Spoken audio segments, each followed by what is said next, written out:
오늘 시편 말씀은 크게 세 부분으로 그렇게 우리가 나누어 볼 수가 있습니다. 1절에서 3절은 여호와께서 행하신 일, 그 행하신 일을 새 노래로 찬송하라 이렇게 하고 있는데요. 새 노래라는 것은 그저 노래 자체가 아니라 우리가 기억해야 할 여호와의 행사, 또 새 노래라는 것은 노래가 새롭다는 것이 아니라 여호와의 기이한 행적, 또 하신 일, 그것을 읊조리는 그러한 시 혹은 가사, 노래.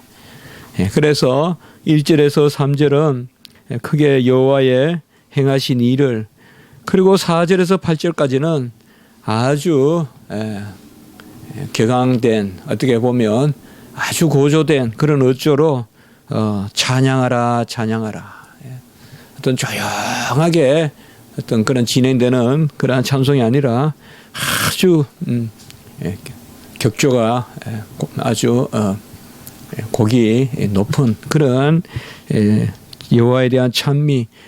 그리고 9절에는 거의 우리가 시편의 마지막 부분에 보면 항상 어떤 서원 혹은 소망, 어떤 그 미래에 대한 어떤 그러한 확신, 이런 것들이 시편의 마지막 부분에 자주 나오는데요.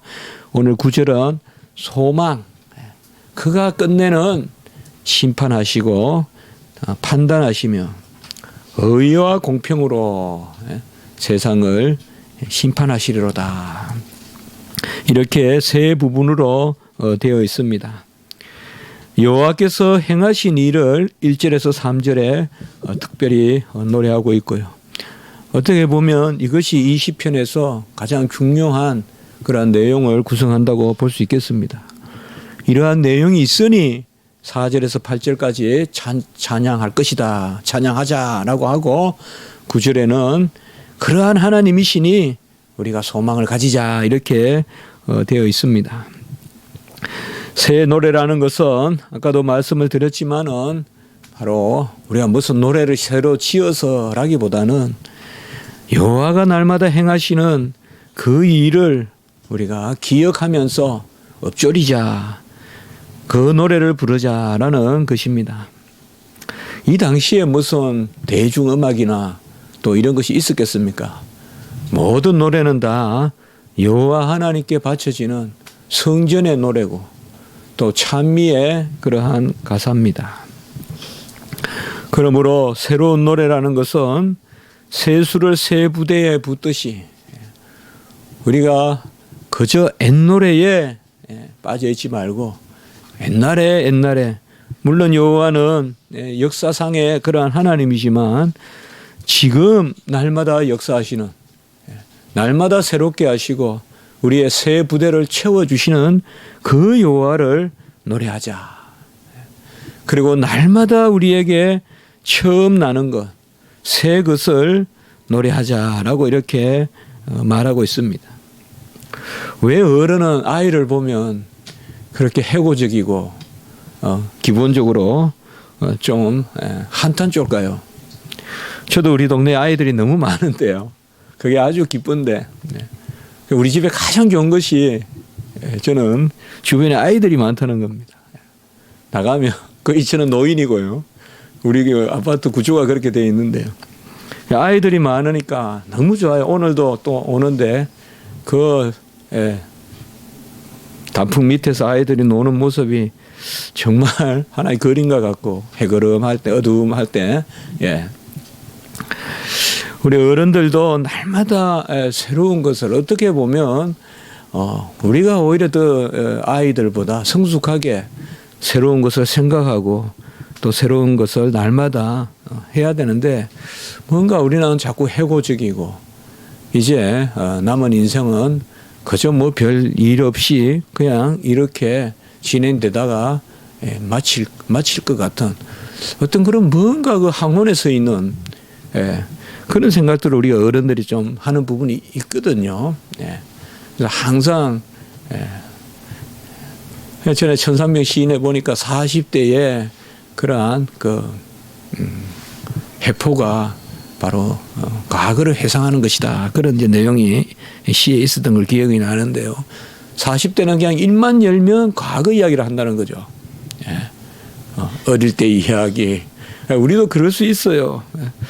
저도 어떻게 보면 이렇게 다니다 보면 어릴 때 기억밖에 없어요. 그냥 벌써 한 고등학교 때만 돼도 별로 없어요. 그 내용이.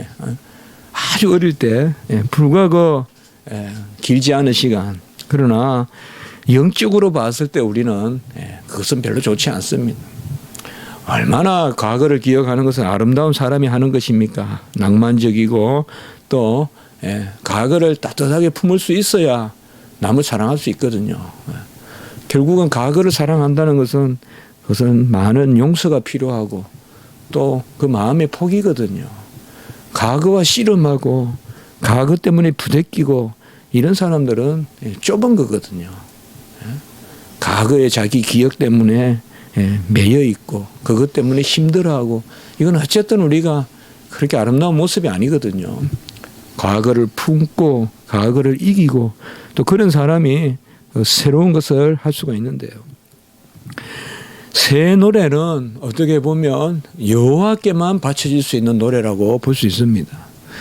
하늘 아래 새 것이 없는데 여호와가 행하시는 기이한 일은 모든 것이 새롭습니다.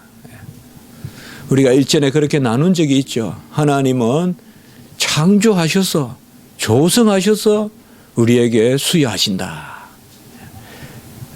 하나님은 옮겨주시는 분이 아니라 새로운 것을 지어서 주신다. 그래서 조성자시고 수여자시고 그리고 수여만 하고 그냥 두시는 것이 아니라 다스리시는. 그래서 주시고 그것이 잘 되고 있는지 끝까지 보시는. 그래서 하나님은 지어서 주시는 분이다. 없는 것을 만들어서 주시는 분이다. 소망이 없는데 소망을 만들어 주시고 또 아무 자질이 없는데 은사를 주셔서 뭔가를 행하시게 하는 분이다. 그렇게 우리가 나눈 적이 있습니다. 어떻게 보면 새 것은 여호와께 속한 것입니다.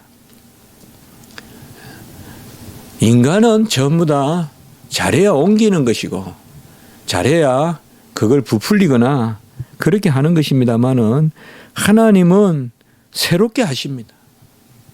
우리가 오히려 하나님 앞에 담대하고 하나님 앞에서 우리가 무슨 일을 계획하고 나아갈 때는 새로운 것을 생각해야 돼요.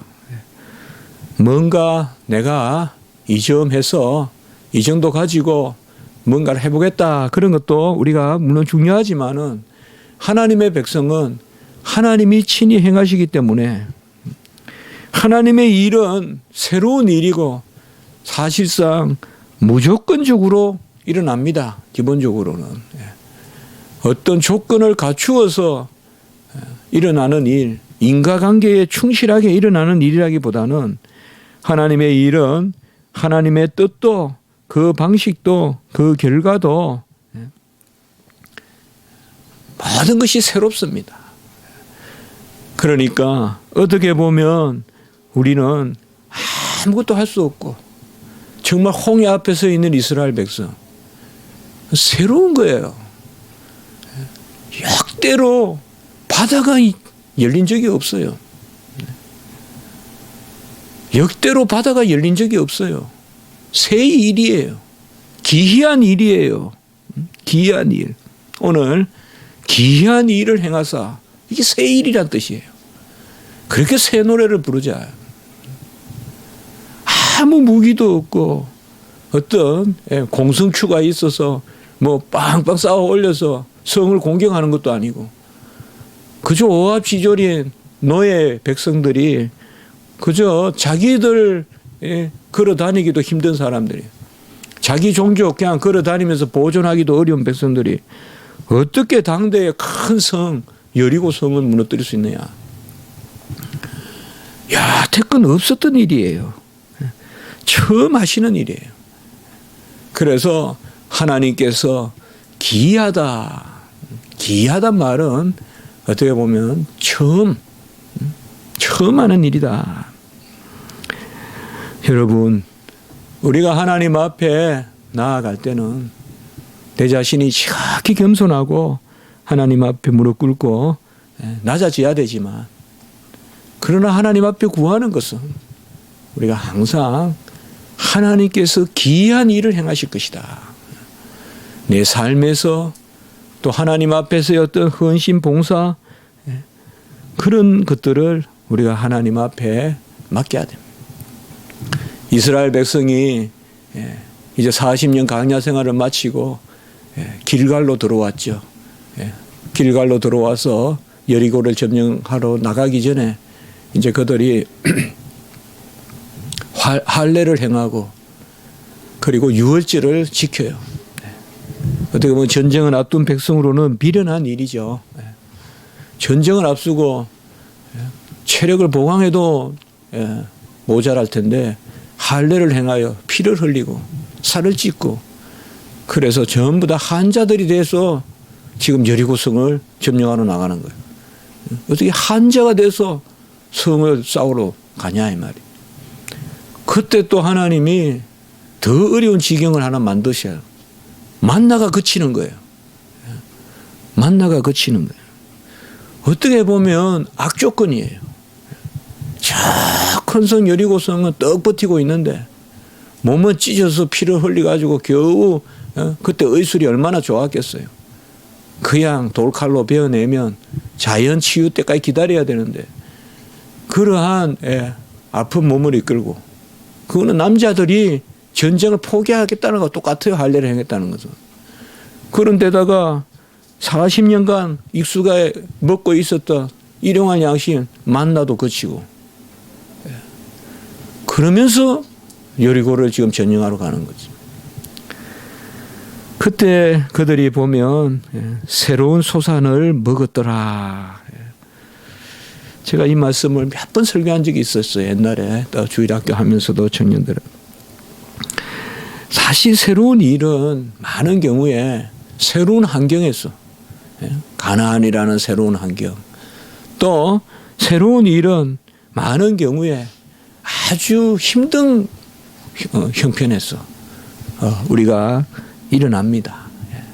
도무지 대적할 수 없고 내가 그것을 해본 적도 없고 또 나에게 준비도 부족하고, 이러한 경우에 사실상 많은 경우 새로운 일들로 우리가 맞닥뜨리게 되는 것입니다. 그때 우리는 아무것도 할 수 없는데 여호와께서 기이한 일을 행하신다. 그러니까 전혀 낯선 환경에서, 전혀 낯선 환경이라도 무슨 알렉산더 같이 세계 최고의 어떤 병사들, 용맹 있는 병사들, 그 기병들을 가지고 있으면 새로운 환경이라도 정복을 할 수 있겠지만, 결국 알렉산더에도 새로운 환경에 정복했지만 새로운 환경에 정복당해서 알렉산더의 제국도 망하고 말잖아요. 그만큼 새롭다는 것이 무서운 건데, 바로 하나님이 하시기 때문에 우리는 이 세상에서 많은 경우에 날마다 새롭게 써야 돼요. 주의 백성이 좀 참되고 또 신선하고 참신해 보이는 것은 뭔가 날마다 기도하면서 새로운 일에 부딪히는, 나는 날마다 죽노라 하면서 날마다 일어나는 어떤 그런 새 생명의 역사, 이런 것들이 우리 가운데 좀 있어야 돼요. 그런 사람이 지혜로운 사람이에요. 그러니까 지혜라는 것은 어떻게 보면 내가 아무리 만들어내려고 해도 지혜가 잘 안 생겨요. 근데 지혜로운 사람들이 있어요. 지혜로운 사람들의 공통점은 뭔가 하면 새로운 것을 그렇게 두려워하지 않는 것입니다. 새로운 것을 두려워하지 않는 사람들이 지혜로워요. 왜냐? 항상 어떠한 틀에서 바라보지 않고, 오늘 바로 이러한 기이한 일을 행하시는 분이 누구시냐? 그의 오른손과 거룩한 팔로, 그의 오른손과 거룩한 팔로 행하셨다라고 이렇게 말씀하고 있습니다. 이는 하나님의 섭리요, 바로 하나님이 1차적인 원인이 되셔서 전능자의 팔 아래서 모든 것을 행하신다는 것을 말씀하고 있습니다. 이사야 53장 1절에 보면 우리가 행한 것을 누가 알았느냐? 여호와의 팔이 누구에게 나타났느냐? 여기에서 여호와의 팔을 이야기하면서 바로 우리가 잘 알듯이 이사야 53장은 바로 예수 그리스도를 이야기하죠. 그래서 구원의 사역을 예수 그리스도께서 이루셨다. 그의 오른손과 거룩한 팔은 바로 전능하신 하나님이시고 하나님이 일하시는 아들을 뜻한다라고 해도 우리가 과언이 아닙니다. 오늘 이 시편은 사실 상당히 이사야 선지자 말씀하고 많은 경우가 일치되어 있어요. 우리가 이제 앞으로 조금 보겠지만은요.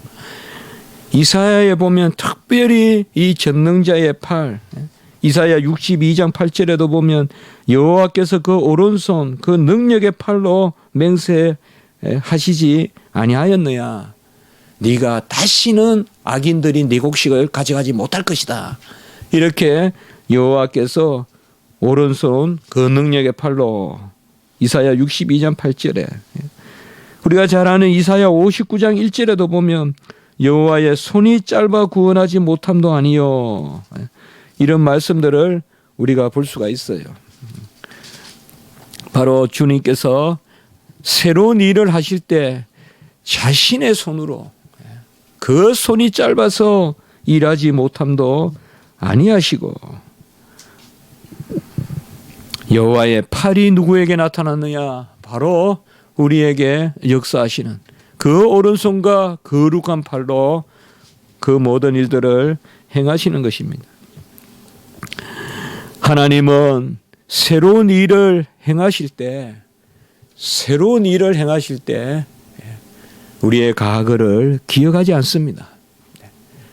왜요? 하나님이 행하시기 때문에 그런 거예요. 물론 하나님이 우리를 사용하실 수는 있어요. 그렇다고 해서 우리가 절대적인 그러한 조건이 되는 것은 아닙니다. 지금 말씀 전하는 저도 저에게서 조건을 찾는다면 결코 주의 종이 될 수 없는 사람입니다. 결코 주의 종이 될 수 없어요. 어느 하나도 주의 종이 될 소양을 갖추지 못한 사람입니다. 그러나 여호와께서 부르셨기 때문에 여호와의 손으로 다 새로운 일을 행하셨어요. 제가 목회자 되려고 생각해 본 적이 없는 사람이에요. 전혀 저에게는 새로운 일인데 주님께서는 전능자의 팔로 그 오른손으로 거룩한 팔로 오른손은 시작을 뜻해요. 근원을 뜻해요. 그에게만 조건이 있음을 뜻해요. 무조건을 뜻해요. 오른손으로 안고 오른손으로 행한다는 것은 내가 행하겠다는 절대적인 주권을 뜻해요. 거룩한 팔이라는 것은 구별해서 안는다는 것을 뜻해요. 그 전능자의 팔이 구별해서 우리를 안아주신다 이 말이에요. 아무나 안는 것이 아니에요. 누가 그 거룩한 팔에 안기겠어요? 온갖 더러운 것이 덕지덕지 묻어있는 우리가 어찌 하나님의 거룩한 팔에 안기겠냔 말이에요. 그러나 여호와의 팔이 누구에게 나타났느냐? 이사야 53장 1절. 예수 그리스도께서 오시니까 그 거룩하신 팔에 전능자의 오른손으로 우리를 안아주신다 이 말이에요. 그가 안아주셔서 끌고 가니 강야에도 길이 나고 사막에도 강이 생긴다. 이사야 43장 18절 19절에 보면 너희는 이전 일을 기억하지 말며 옛날 일을 생각하지 마라. 보라 내가 같이 합니다. 새 일을 행하리니. 예. 보라 내가 새 일을 행하리니. 예. 새로운 일을 행하리니. 누가? 내가 행하리니. 광야에 길이 나고 사막에 강을 내리니. 광야에 가보시면 알아요. 길을 낸다는 게 뭘 의미한다는 거. 광야에 어떻게 길이 나요? 바람만 한번 불면 그냥 모래가 덮어버리는데요. 광야에 길을 낼 수가 없어요. 하나님이 길을 내시는 거예요. 사막에 어떻게 강을 내겠어요? 이런 일은 전부 다 전대미문의 전무후무한 초유의 일들이에요. 하나님은 초유의 일들을 일으키세요. 초유의 일들을 일으키세요. 그의 오른손과 거룩한 팔로 안으셔서 기이한 일을 행하셔서 그 오른손 그가 시작이시고 그가 탁 낚아채고 그가 전능하시고 기억하세요 여러분들. 여호와 하나님 우리를 탁 낚아채고 거룩하게 구별해서 우리는 아무도 스스로 여호와께 나아갈 수 없어요. 제가 설교 때 이런 말씀은 잘 안 하는데 오늘 오면서 우리 학생이 저한테 지금 석사 논문을 쓰는 학생인데 학생이래야 저보다 나이가 한 살 적은가 이래요. 제가 알기로는 많을 수도 있어요. 신학교 다닐 때 제가 그때는 생일이 나오기 때문에 요새는 별로 안 보는데 옛날에는 이 학생은 몇 년생인가 그런 것도 많이 보고 있거든요. 부산에서 공부하는 학생인데 또 공부하는 때를 놓쳐가지고 신학원으로 돌아와서 신학원은 이제 대학을 제때 다니지 못하고 이런 분들이 많거든요. 그런데 거기서 와서 열심히 공부해서 신학원 나왔는데 또 우리 지금 석사 사당동에 석사를 들어왔어요. 그리고 이 목사님이 열심히 목회도 해요. 작년에는 제가 기도도 같이 하고 많이 했어요. 그 교회가 쫓겨나게 됐거든요. 그래가지고 참 힘들었었는데 또 하나님의 은혜로 새로운 틀을 주셨어요. 그곳이 다 전에 교회보다 조건이 안 좋다 생각했는데 막 부흥이 돼요 지금 또 성도들이. 그런데 목사님이 지난주에 저하고 논문 지도한다고 지난주는 제가 한 8시까지 저녁 월요일 날 이렇게 같이 봤는데 그때 이제 부산에 내려가다가 대전에서 그 심근경색이 온 거예요. 본래 스텐이라는 걸 3개나 이렇게 받고 있는데 대전 가는 쪽에서 아마 쓰러졌는가 봐요. 그런데 마침 군의관이 타고 있었대요. 그 KTX에. 그래가지고 어떻게 막 이렇게 해가지고 완전히 이제 뭐 기억도 없죠 본인은. 많이 쓰러졌는데 그렇게 해가지고 대전 이제 거기 역에서 앰뷸런스를 대기시키고 그래 충남대 병원에 가서 그래서 이제 조치를 하고 내려가면서 이제 저한테 전화를 한 거예요.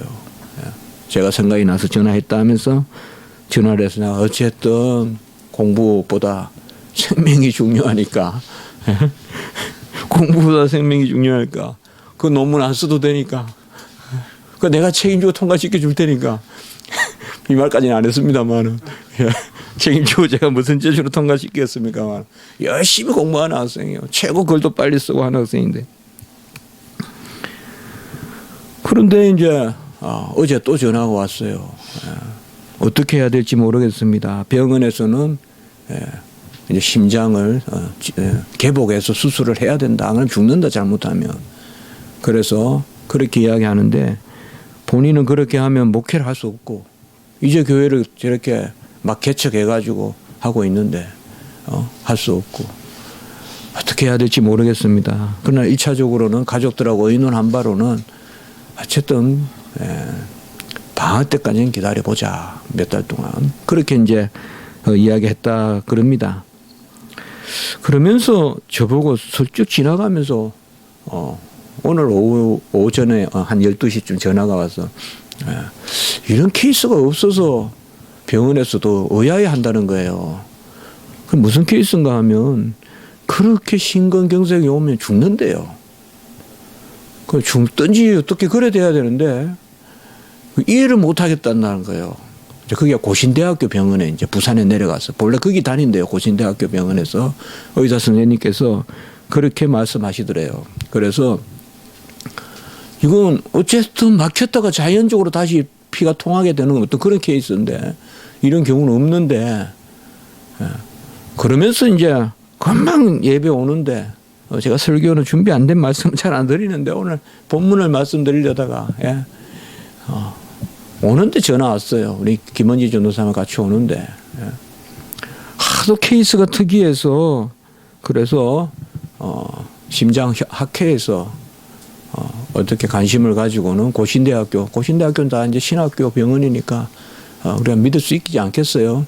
그래서 정통한 의사 두 분이 시술을 하기로 11월 셋째 주에 22일인가 그때 그렇게 하고 그것을 동시에 모니터링하면서 스크린으로 그 심장학자들이 그 카디올로스들이 쭉 보면서 그렇게 하겠다.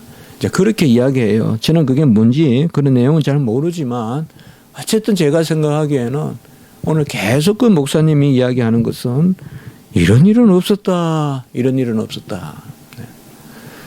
그 우리가 무슨 기적이다. 이런 것들이 없는 것 같아도 굳이 그렇게 무슨 막 대단한 것으로 안 여기다. 날마다 우리 삶에는 이 새로운 게 나타난다. 이 말. 우리의 삶에는 날마다 우리 입에서 이런 일은 없었는데 이런 일은. 저도 제가 봐도 저 같은 케이스로 이렇게 하나님이 쓰시는 경우가 없는데. 우리 장인어른도 그 대장 수술을 했는데 참 조심스러운 이런 게 있잖아요. 환자들, 보호자들은. 그 어제 병원에 가니까 괜찮다. 지금. 또 6개월 후에 오시라 해서 아주 제가 그냥 전화하자 장인어른한테 감사합니다. 그렇게 말씀을 드렸어요. 기도하면서 수업 마치자마자 기도하면서 전화를 드렸습니다. 그것도 우리에게는 다른 사람들에게 평범하게 보일지 몰라도 저하고 우리 식구에게는 이런 일이 있을 수 있냐? 우리가 입에서 자연성에 이건 기적이다.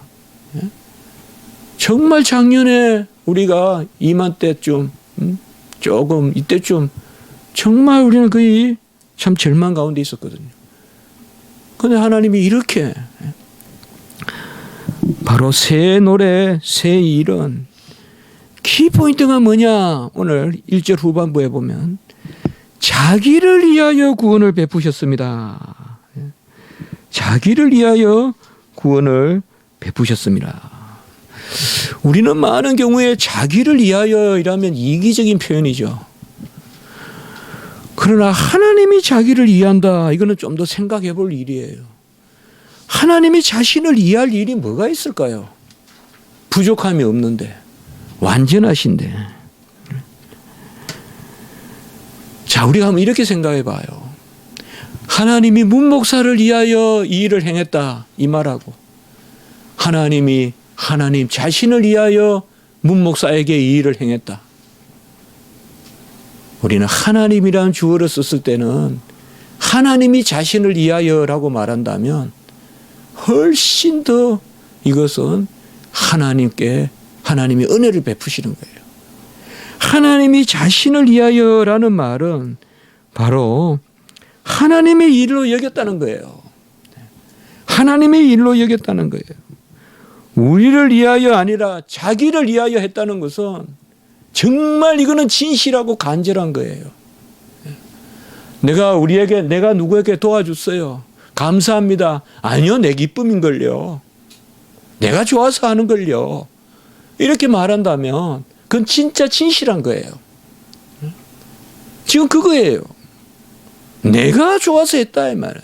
내가 나를 위해서 했다 이 말이야.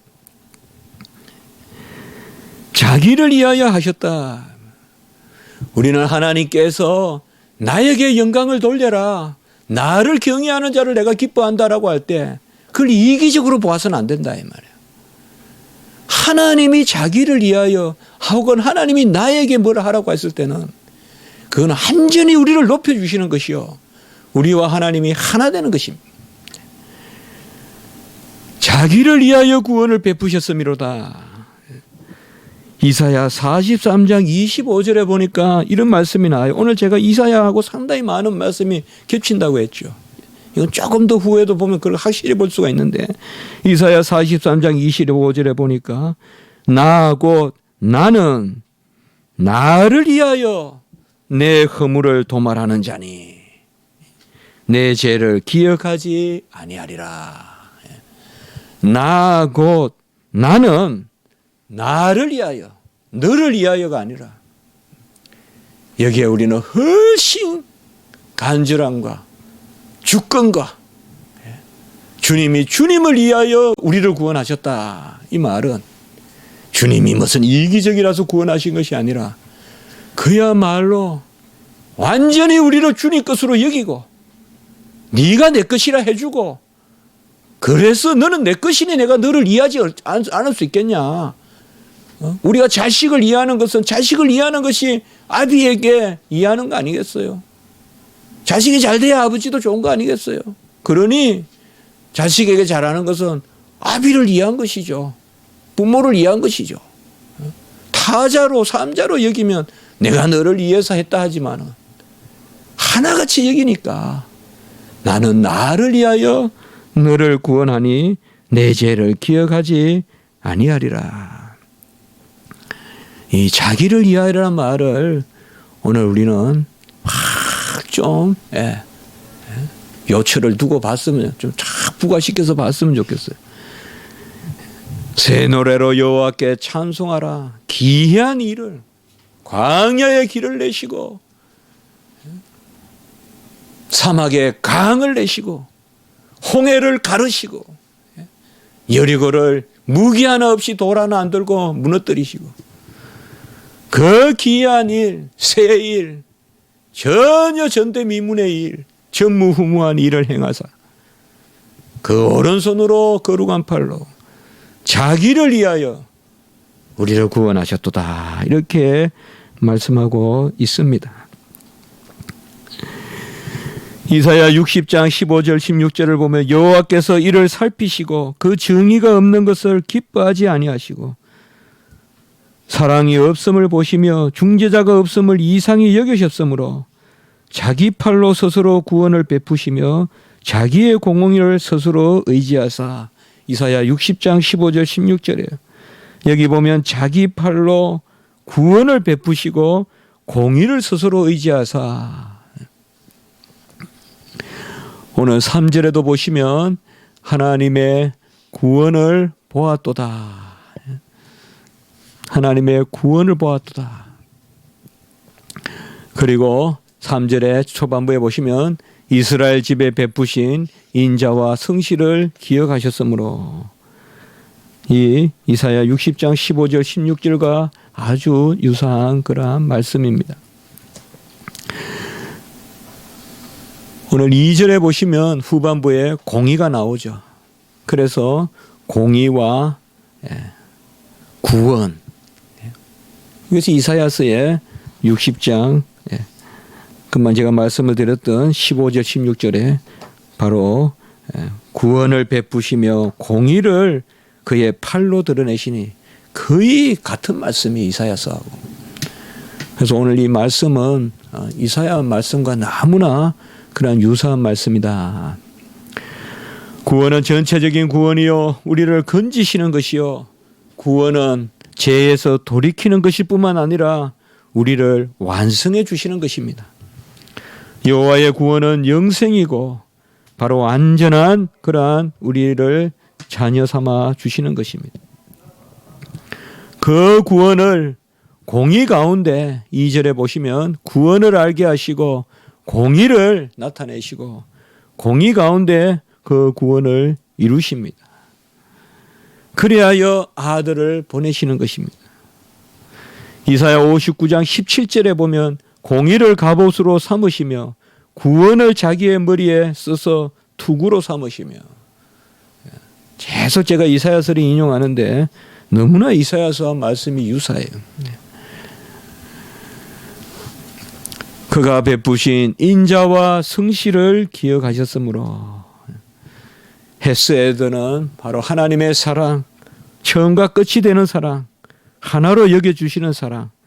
성실은 신실하심을 뜻합니다. 에무나라고 하는데 바로 전능하시고 변개치 아니하시는. 새벽빛과 같이 저는 이 말씀을 좀 성실에 한번 그렇게 비유해 보고 싶어요. 새벽에 우리가 어둠을 지나면 새벽의 빛이 얼마나 귀합니까? 어둠에 속해 본 사람은 알거든요. 새벽의 빛. 또 밤새 추위에 떨어본 사람은 새벽빛이 그렇게 기다려지거든요. 그런데 하나님은 한 번도 어김없이 새벽에 일정한 빛을 쪼여 주시잖아요. 새벽이 우리를 속인 적이 있습니까? 아무리 밤이 깊어도 울음이 깊숙해도 새벽에는 일정한 빛이 있잖아요. 그게 바로 여호와의 성실하심이에요. 여호와는 새벽빛보다 더 성실하세요. 새벽빛이 일정하다 해도 우리 여호와는 그것이에요. 인자와 성실을 기억하셨다. 이 부분은 우리가 많이 말씀을 나누었기 때문에 인자와 성실은 시편에 벌써 몇 차례 나왔어요. 헤세드와 에무나, 인자와 성실. 땅 끝까지 우리의 구원을 보았도다. 그리고 4절에서부터 8절까지는 그러니 여호와를 찬송하라, 찬송하라라고 했습니다. 기이한 일을 행하시는 하나님, 새 일을 행하시는 하나님, 전능자의 팔로 그 거룩한 팔 오른손으로 행하시는, 특별히 4절, 5절, 6절까지는 우리 인생이 찬송할 것을 노래하고 있어요. 특별히 인간이 하나님을 높일 것이요, 하나님은 우리 인생을 찬송하라고 인격을 주셨잖아요. 인격적인 찬미, 예배, 우리 예배 한 번이 온 만물의 노래보다 더 귀하다고 했어요. 우리 오대산에 참 꿈과 같이 갔다 왔지 않습니까? 지금 생각해도 그렇게 큰 계곡이 거기 있었나 싶어요. 거기 산이 있었나 그런 소설도 있잖아요. 거기 계곡이 있었는가. 지금도 이렇게 돌아봤을 때 그 계곡에서 저 위에서 물이 내려오고 빛이 쫙 쪼이고, 야, 그런 데가 있었는가. 어떻게 산이 그 큰 계곡을 품을 수 있을까. 그런 생각을 하는데요. 그런 모든 어떤 단풍의 노래보다도 우리 인생의 예배를 더 귀하게 받으시는, 그게 하나의 뜻이거든요. 천하보다 귀한 것이 인생이고 천하보다 귀한 찬미가 우리 인생의 인격적인 찬미 곧 예배거든요. 순종이고, 그걸 먼저 6절까지 이야기하고 7절 8절에서는 큰 물도 박수하고 산악도 즐겁게 노래하고 바다와 충만한 것, 7절 8절은 특별히 모든 피조물도 찬양하라, 그렇게 노래하고 있습니다. 그리고 마지막에 9절은 바로 의와 공평으로 심판하실 것이라. 지난주에 우리가 말씀을 보셨죠. 시편 97편 2절에 의와 공평이 그의 보좌의 기초로라. 그래서 시편 97편, 지금 96편, 97편, 98편 아주 비슷한 시편이에요. 그래서 시편 97편 2절에 의와 공평이 그의 보좌로라. 오늘 말씀을 기억하면서 이 산을 내게 주옵소서 기도하십시오. 이 언덕을 달라 하지 마시고 이 산을 내게 주시옵소서 기도하십시오. 그리고 날마다 나를 새롭게 하시고 새 일을 행하게 하시옵소서. 내 조건 열악해요. 이스라엘 백성 여리고 성에 들어가는 이스라엘 백성과 같이 어떻게 보면 하나님은 우리를 더 열악하게 만들어 놓으시고 새로운 일을 행하십니다. 어렵고 힘들고 모든 사방이 다 걸리고 힘도 없고 여건도 안 되고, 그래도 여호와를 믿는 믿음, 언약, 약속, 오늘 마지막 절에 소망, 그것이 있으면 하나님께서 새 일을 행하십니다. 그러한 소망으로 나아갔으면 좋겠습니다. 한번 기도드리겠습니다. 거룩하고 자비로우신 하나님 아버지, 우리 가운데 새로운 행사를 보이시고 새 일을 행하시고 기이한 일을 행하시고 우리가 새 노래로 여호와의 행사를 기억하고 증거하고 선포하고 찬미하게 하시니 감사합니다. 하나님 아버지, 이미 우리 자신이 새 일에 그러한 은혜 가운데 있는 줄 믿습니다. 우리 안에 새 일을 시작하시고 우리 안에 큰 일을 시작하신 여호와 하나님께서 마지막 때까지 그 일을 이루실 줄을 믿습니다. 우리 모든 생명들에게 힘을 주시고 위로를 주시고, 우리가 혹 지금 여건이 어렵거나 힘들거나 또 질병으로 또 형편으로 우리가 지극히 연약한 가운데 있어도 오히려 여호와의 전능하신 팔이, 거룩하신 손이 우리를 이끄시고 오히려 귀한 일을 이때 행하실 것을 기억하면서 연약할수록 부족할수록 여호와께 맡기고 나가는 저희들이 되게 해 주시옵소서. 그래야 우리가 강을 가르고 아버지여 홍해라도 가르는 그러한 도구로서 사용될 수 있도록 인도하여 주시옵소서. 감사합니다. 날마다 우리의 안에 새로운 일을 행하시는 여호와께 모든 것을 아버지여 돌려드리며 구주 예수 그리스도의 이름으로 기도드리옵나이다. 아멘.